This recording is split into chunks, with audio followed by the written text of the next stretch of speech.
তো আজকে আমি করবো চিকেন কষা। তার জন্য সবার প্রথমে আমি আলুগুলোকে ভেজে নিচ্ছি। হাতে বেশি টাইম না থাকায় হলুদ মাখিয়ে রেখেছিলাম, আলুগুলো ভেজে নিচ্ছি।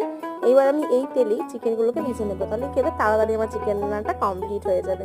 তো সুন্দর করে চিকেনগুলোকে ভেজে নিচ্ছি, কিন্তু খুব বেশি ভাজবো না, হালকা করে ভেজে নেবো। দেখো হালকা লালচে করে ভেজে নিয়েছি।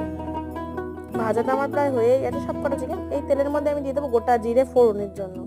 এবার জিরেটা যখন একটু লাল লাল হয়ে যাবে, এই তেলের মধ্যে আমি দিয়ে দেবো কুচনো পেঁয়াজ।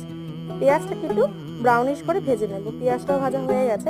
এবার এখানে আদা রসুন আর জিরের পেস্টটা দিয়ে মশলাটাকে একটুখানি কষিয়ে নেবো। যখনই আমার পুরো মশলাটা একটু কষানো হয়ে যাবে, তখন আমি এখানে লঙ্কার গুঁড়ো আর হলুদের গুঁড়ো অ্যাড করবো। হ্যাঁ, লবণও অ্যাড করেছিলাম, সেটা আমি দেখাতে ভুলে গেছি। সুন্দর করে কষানো হয়ে গেছে। এবার কষানোটা হয়ে গেলে চিকেনটাও দিয়ে দিয়েছি। চিকেনটাকে দিয়ে এবার ঢেকে রাখবো, ঢেকে রেখে কষাবো।